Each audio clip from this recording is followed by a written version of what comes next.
Now, I know what you're thinking. You're thinking, who is this guy? And why is he up there talking on Sunday morning? What gives him the right? What does he know? Which it was exactly my thought when John came to me and said, hey, how'd you like to preach on the 28th? Why? Because I don't want to. Well, okay, so what do you want me to preach on? And then he said, kindness. And I thought, oh, fine, give me the loser. And I thought, I know absolutely nothing about kindness. But what could I say? I already kind of said yes. And then I went home and I told my wife. And by the way, we just had our 45th anniversary. Yes. And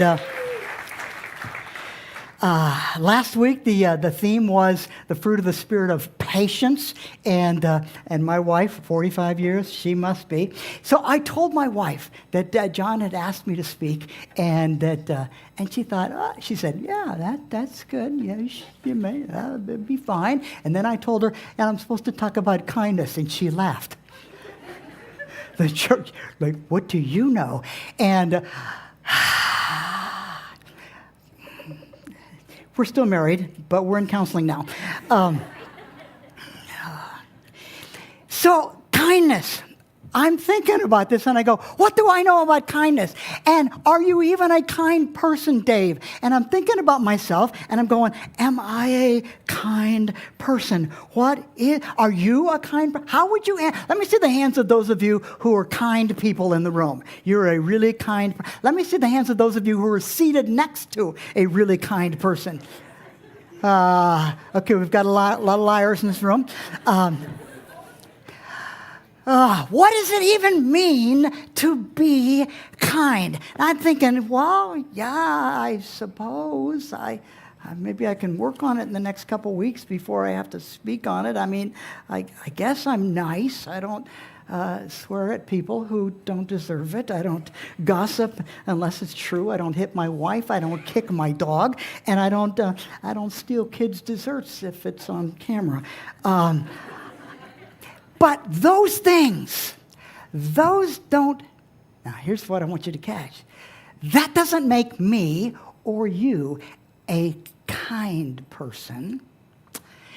That makes you maybe a nice person. It makes me a brick. This is my pet brick. Say hi. Oh, you are all nice. My pet brick. My pet brick does not gossip. My pet brick does not hit people. My pet brick has never stolen anything. My pet brick is a very nice brick that doesn't do anything wrong. That doesn't make my brick kind. At best, it makes it nice. Mostly, it just makes it, and me, a brick. That's it. And a lot of us settle, when it comes to the issue of kindness, we settle for simply being a brick. Let me give you a definition. Unfortunately, it's not going to come up on the screen, but I want you to memorize this. Here we go. What does it mean to be kind? Kindness is doing something beautiful. Doing something beautiful for somebody else. Doing something beautiful for somebody else. The way the Apostle Paul put it in Colossians chapter 3, verse 12, he says, therefore, as God's chosen people, holy and dearly beloved members of Mission Grove, clothe yourselves, put on, decide to wear, clothe yourselves with compassion, kindness, humility, gentleness, and patience. Kindness. Clothe yourselves with kindness. I'm taking a look at around the room, and I'm seeing a lot of really good-looking people here. Yep, you got up this morning, the alarm clock went off, and before you came, you brushed your teeth. I won't ask for a show of hands. I'm going to just assume that almost all of you brushed your teeth. And you took a shower, and you put on your best outfit, which doesn't say a lot for your wardrobe, but you're dressed to look as good. You're dressed this morning to look as good as you can. The Apostle Paul says, I want you to clothe yourself to look good. I want you to clothe yourself with compassion and kindness is the one that we're focusing on this morning. The way Jesus put it, Matthew 5:16, verse that if you've been around church a while, you've probably heard this verse, all right? He says, in the same way, he gathers his group together, his followers together, people like us. And he says, in the same way, I want you to let your light shine before others so that they can see your good deeds and glorify your Father in heaven. Now, something that doesn't come through in your English translations when it says good deeds is our New Testaments are written originally in Greek, and there's a number of different words that can be translated good. And the word that is being used here is the Greek word kala, and it doesn't refer to a moral goodness. What it refers to is something that is winsome, attractive, noble, and beautiful. Put the word beautiful back in the words of Jesus. In the same way, guys, let your light shine before others so that they can see your beautiful deeds and glorify your Father in heaven so that they end up going, oh my, look at what he's doing. That is so cool. Beautiful deeds. What does it mean to display kindness? It means doing something beautiful for somebody else that makes other people go, oh, that's good. Oh, that's good because of what you did. A lot of us are confused about this, and we settle, instead of good deeds, we settle for good don'ts. A lot of Christians, I grew up, the family that I grew up in, you weren't supposed to, the family I grew up in, you weren't supposed to go to dances, you weren't supposed to play with cards, you weren't supposed to smoke, you weren't supposed to drink, you weren't supposed to chew, you weren't supposed to go out with women that do, you weren't supposed to do anything that was fun. But what I really learned is you weren't supposed to lie, cheat, steal, or mess around with other women, sleeping around. And if you did that, you were a good person. Don't lie, cheat, steal, or sleep around. Except those are not good deeds. Those are good don'ts. And there's nobody at work, there's nobody at school, there's nobody in your neighborhood who's going to watch you not stealing, not cheating, and not sleeping around and go, oh my, isn't that beautiful? It's not. I mean, it's important, I suppose. But Jesus says, no. I want you to do stuff that's going to make others go, oh my, and look up. Jesus, everywhere he went, he was doing something beautiful, doing something kind. And I want you to make it your goal to dress like and look like Jesus. In Luke 19, Luke tells us the story of one encounter Jesus had with the guy Zacchaeus. How many of you know that name, Zacchaeus? Okay, we got some church people here. What's the big thing that you know about Zacchaeus? He was a short guy. You got a problem with that? Yeah, it's really tough to go to a church where the lead pastor is like 11'7". And anyway, so Jesus had this encounter with Zacchaeus. Let me read it. Jesus entered Jericho. Jesus knew that this was the last week or two of his life, and he was going through Jericho on his way to Jerusalem. And he wasn't long for the planet. Nobody else knew that. Jesus entered Jericho, and he was passing through, and that was heavy on his mind. He knew all about that. Nobody else did. And a man was there by the name of Zacchaeus, and he was a chief tax collector and was wealthy. Do you catch that this guy had three things against him? Number one, he was wealthy, and everybody hated him for that. Number two, he was a chief tax collector on behalf of the Romans, and everybody really hated him for that. And then, of course, he was short. You got a problem with that? Anyway, and he wanted to see who Jesus was. Something was stirring. The Spirit of God was stirring inside of this guy. But because he was short, he couldn't see over the crowd, the story of my life, and he ran ahead. And fascinating picture. This short guy just climbed a sycamore fig tree to see him, Jesus, since Jesus was coming that way. When Jesus reached the spot underneath the sycamore tree, he looked up.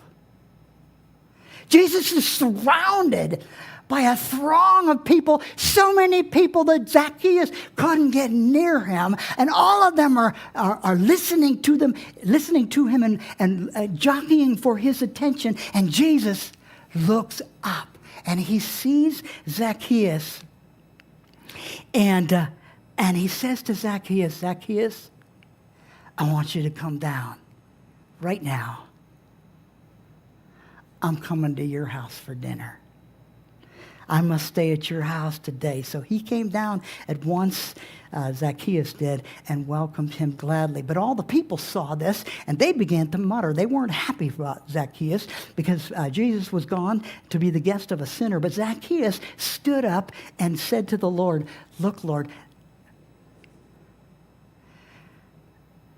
And this was the first time ever in his life. And oh, by the way, Jesus is demonstrating kindness, but so is Zacchaeus when Zacchaeus says, "Jesus, I made a decision. Like today, here and now, I've decided to give half of my possessions, half of everything I own, half of my net worth, my IRA, my pension, my 401k, and my real estate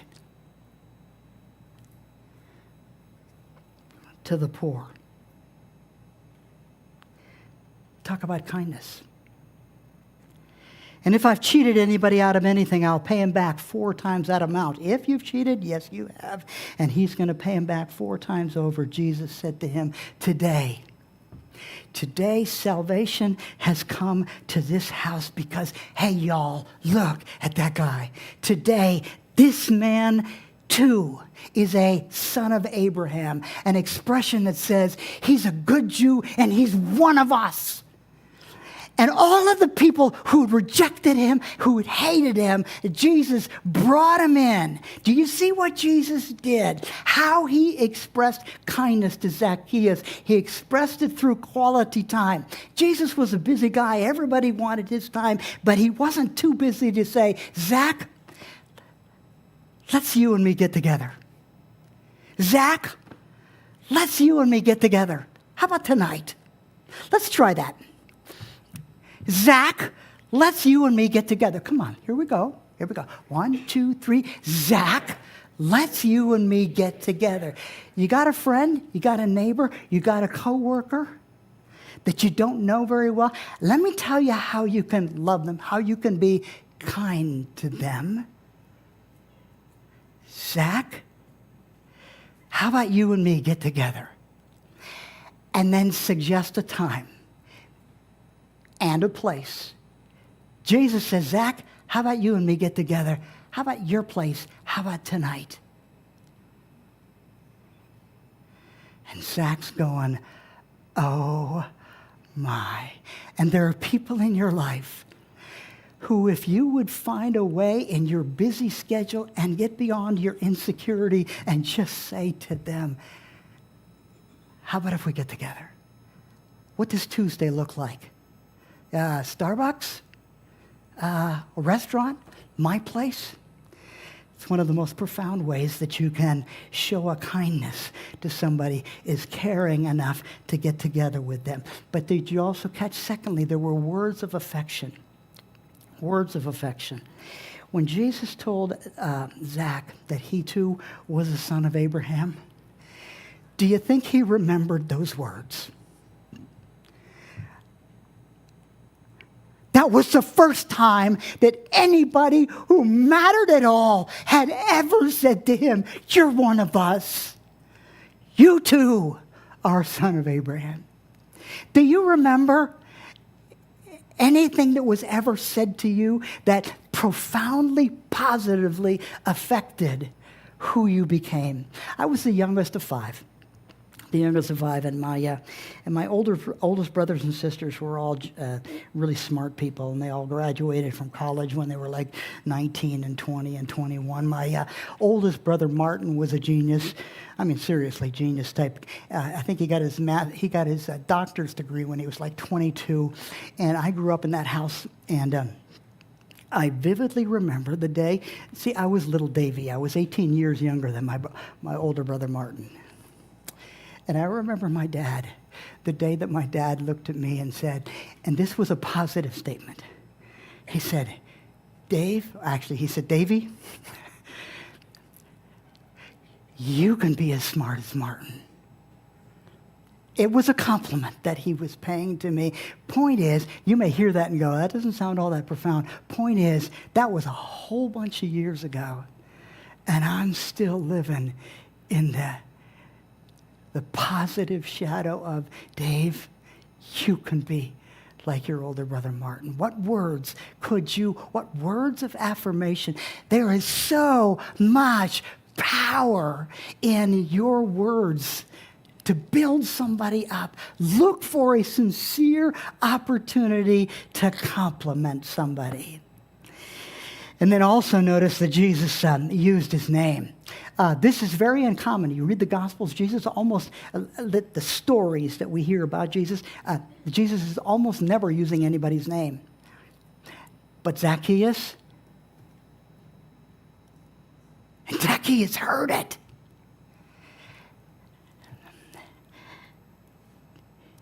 Do you know the words that we love to hear? The word that we love to hear the most? The word that all of us love to hear the most is our own name. You hear it, that person has your attention. Learn people's names. That's hard, takes effort. Learn people's names, remembers people's names, use people's names. It is one of the most powerful compliments that you can give to somebody is just use their name.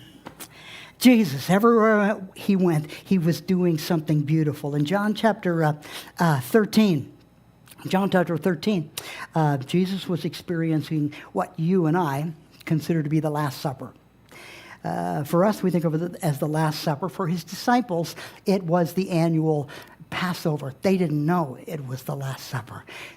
For Jesus, what Jesus knew was that he had 24 hours left to live. And with 24 hours left to live, the gang gathered together for what turned out to be the Last Supper. And nobody wanted to wash anybody else's feet. Now you see, in that society with dirt roads and animals walking up and down the streets, you needed if you're going to gather together for Thanksgiving dinner, you don't do it without somebody washing feet. Usually it was a servant, and nobody there was willing to be a servant. And so there was, as they proceeded through the Passover dinner, the Last Supper, there was this big question in the room. Nobody would say it. Who's going to wash the feet? Nobody would say it because nobody was willing to do it. And finally, Jesus, got up from the meal, took off his outer clothing, and wrapped a towel around his waist. we're looking to dress like Jesus. Remember that verse at the beginning, Colossians 3:12? Clothe yourselves like him. And Jesus wrapped himself with a towel. You want to look like Jesus? Wrap yourself with a servant's towel. And then he did something beautiful, filled with compassion. After that, he poured water into a basin and he began to wash his disciples' feet, drying them with the towel that was wrapped around them. You know who was there? 12 guys, including Judas. Jesus was washing the feet of 12 guys, including one that was going to sell him out that night for 30 pieces of silver. 12 guys, including the guy who would be the catalyst for him going to the cross. And he did something beautiful even for Judas. Any of you ever lived in cold country? You know, like where they have snow? Snow? Okay, we're all going back now. So, my wife and I must have done something horribly wrong. We've been married for 45 years. 40 of it was in Minnesota, and newlyweds. We were living in Minnesota, and we had two good friends, newlyweds, Bert and Jan, and Joy and I were gone to Arizona for Christmas time. Smart, huh? And we were driving home and coming home in the middle of a snowstorm, and what I knew is that we were going to come home in the middle of the night at 2 or 3 o'clock in the morning, and that the driveway was going to be absolutely covered with snow. And we didn't have, like a snowplow or anything like a snowblower. This was shovel time, and we had one kid, and we were coming home at 2 or 3 in the morning, and I was not looking forward to that until I turned the corner, and I saw the most beautiful sight that I'd ever seen. The driveway, totally shoveled clean by Bert and Jan, who had got there an hour earlier and shoveled the driveway of their good friends. You see, Jesus was doing something powerful, something beautiful. It was an act of service. What could you do? What could you do for those who are working in the same place you are, living in the same house that you are? By the way, what's the worst job in your house? Worst job in your house? I want you to think about what the worst job is in your house, okay? Hopefully it belongs to somebody else. Yeah? Except this week it's yours. We've got some people who are staying with us.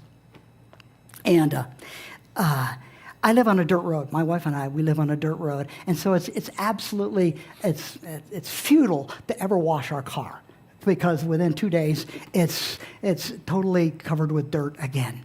So I come home the other day, and I pull into the driveway, open the garage door, go in the garage, and I look and behold, the other vehicle is just absolutely sparkling.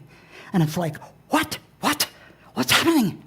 And I called out, Joy, somebody broke in and stole our dirt. Because somebody had done what I didn't want to do. Something beautiful on behalf of somebody else. Jesus, one of the things that we can do to look like him is just to do acts of service. Another one of my favorites, Mark chapter 1. Jesus has a run-in with a guy who is a victim of leprosy. Now, pretty uncommon in our century. Leprosy, a horrible thing in Jesus' day. Skin lesions, nerve damage, eventual numbness, which meant that people could get hit, people could get cut, especially on their fingers and toes, sometimes on their nose. And and not even know that it's happened. And so there would be secondary injuries where the nose would be gone and where fingers would be gone. And it was just, and skin lesions all over one's body. It was a horrible thing in the first century. But to make matters worse, there was this huge social stigma in Jesus' day. In Jesus' day, if you had leprosy, you weren't allowed to be around any normal people. You weren't allowed to live with any normal people. You weren't allowed to touch or ever be touched by any people, which meant that you couldn't have a job, that you couldn't live in a house, even with your own family. And whenever you were any place near other people, as you approached those other people, you had to approach them going, unclean, unclean. How would you like to go through life having to declare that that's who you are? It was, in their day, not ours, in their day, leprosy was a death sentence. Eventually in life, but socially along the way. And look what Jesus does. A man with leprosy comes to him and begs him on his knees. And now maybe you know why he begged. If you are willing, Jesus, you could make me clean. And filled with compassion, Jesus reached out his hand and touched the man. And touched the man. Jewish law said you were not allowed to touch anybody with leprosy.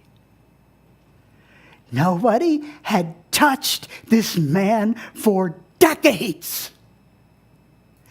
And Jesus, filled with compassion, could have just said, be healed. But instead, he knew this man had a bigger need. Somebody to touch him. And so he reached out, touched him, and then he healed him. One of the kindest things that we can do for people is loving touch. Got any huggers here? Any huggers? Okay, yeah. We got any? Yeah, no, I don't like that. Okay, a few people willing to say that. All right. Yeah. For most of us, we long to be touched. Now, it's got to be, got to be the right person, the right way, the right time. For some of you, you're doing really well if it's a fist bump. But and then there's Wendy. You know Wendy, the greeter, Wendy. How many of you got hugged by Wendy today? Yeah, in the first service, it was like half the room. Wendy has personally grown this church by hugging people because one of the most basic needs we have and one of the most beautiful things that you can do for somebody is appropriate to the relationship you have and appropriate to where they are. It's a dicey thing, but it's to touch them. To touch them. And then there's John chapter 2. John chapter 2, a social catastrophe in the making. And would Jesus be present for a social catastrophe? You bet he was. What was the social catastrophe? Jesus showed up at a wedding, but somebody forgot the wine. Actually, they forgot to bring enough wine. And those days, a wedding was an extended multi-day affair. And so it took, over a couple days, it took a lot of wine, and somebody forgot to get enough. Okay, you know the story. And Jesus' mom comes, hey, can you help us out? And Jesus, okay. And Jesus turns 120 gallons of water into the best wine around.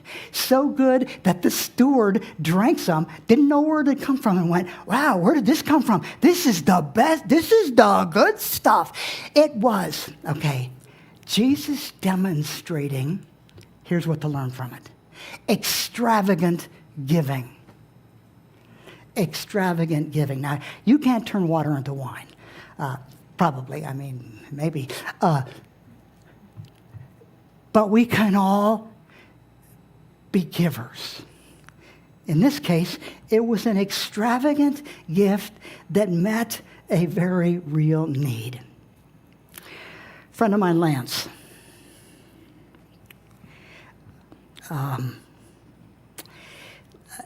Lance and I and our spouses were out to dinner here not too long ago, and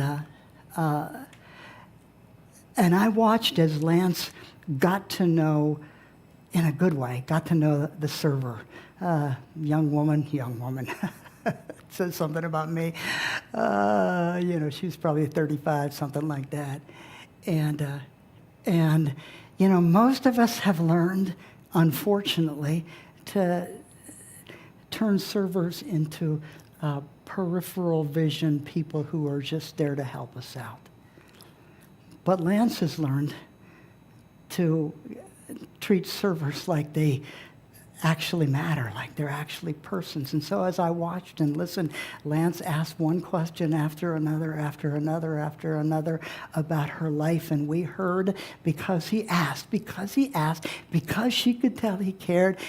We learned about the marriage that she had had and the kids that she did have and the financial difficulties that she was in the middle of all of that, and the money that she didn't have and the difficulty she was having paying the rent. And finally, she wasn't giving us a sob story. It was just Lance caring enough to ask, do you? And then Lance said, hey, can we pray for you? And because she knew that we'd asked and cared, she went, yeah, that would be great. Do you realize that that's what most people will do if they can tell that you care and you ask if you can pray for them? They're 95% of the time they'll go, yeah, that would be great, or something like that. And so we prayed. So Lance prayed for this young lady. And you could see her tear up, and she was totally broken up. But she had to finish serving us, which she did, and she came back with the food. And what I didn't know was when dinner was done, Lance reached into his pocket as we were in the process of leaving. He reached into his pocket, got out his billfold, and folded up a $100 bill and gave it to the young lady. And initially I didn't know what had just happened. I asked him about it, and what I learned was that Lance always carries a $100 bill in his wallet, just in case there's a moment like this. Do you think that woman's life was touched, maybe changed by that encounter? What does it mean to be kind?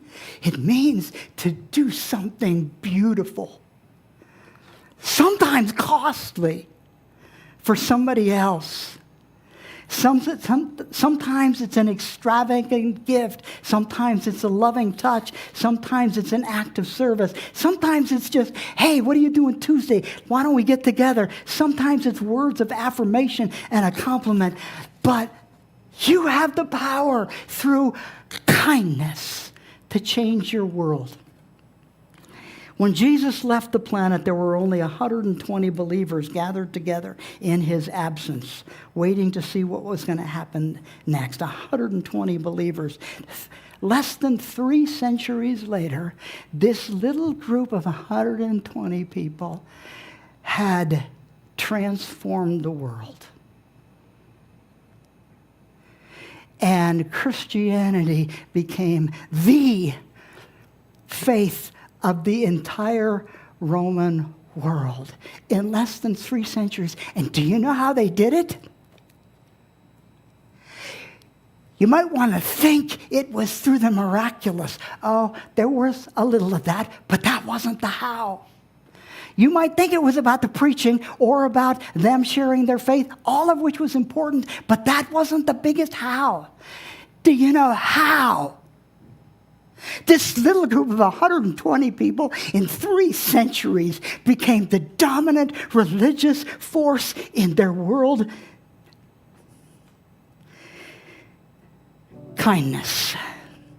They cared for widows and orphans and the poor, and they often sold their property to do it. They cared for the sick and the dying when there was a plague in the 2nd century and another one in the 3rd century, and everybody went for the hills. Anybody who had money, who had means, knew that you didn't want to be in town because that's where the plague was happening. And do you know what the Christians did? They stayed in town and nursed the sick, and sometimes nursed the dying and buried the dying. And sometimes, because of their kindness, they were the dying.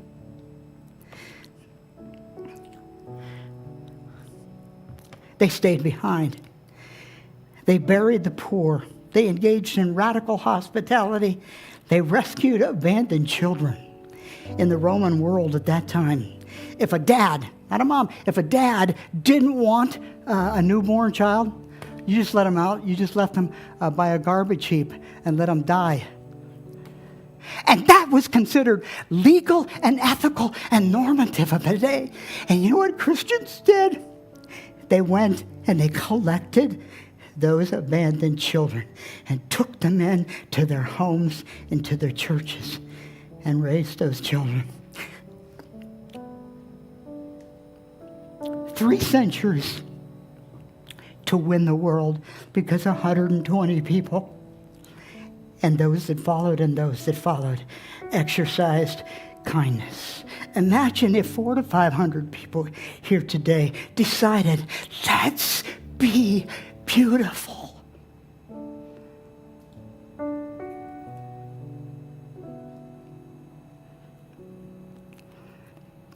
Start small. Meet Zacchaeus, strangers. Don't ignore them. Meet them, talk to them, ask them about themselves. Get together with them. Hey, what are you doing Tuesday? Learn their names. Smile. It's a powerful thing.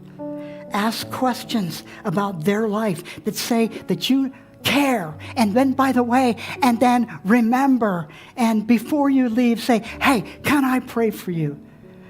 No, this is not a formula. You don't do this every time. But hey, it's a way to do something beautiful for other people. Imagine if we decided today to do that. How our world might be different. Let us Christians not be known for what we don't do, for who we're against. Let us be known for the beautiful deeds that we do for others. Following the service, there's going to be some people who are going to be down front who, if you need somebody to pray for you, they would love to pray for you. Maybe there's something going on in your life, in your heart right now, and you need some words of affirmation, somebody who cares, somebody maybe who'll touch, but in any case, we'll pray for you. They'll be here for you. Would you stand with me as we close the service? I want to pray, and the worship team is going to lead us in a song.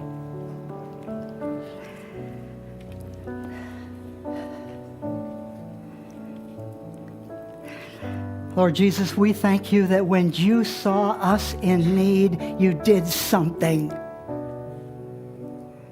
That you reached out, that you touched us, you heard us, you cared about us. And Lord, I pray that we would be able to clothe ourselves and look like you and imitate you, and that the world around us would see what we do and go, oh my. And they'd be drawn to you. In Jesus' name.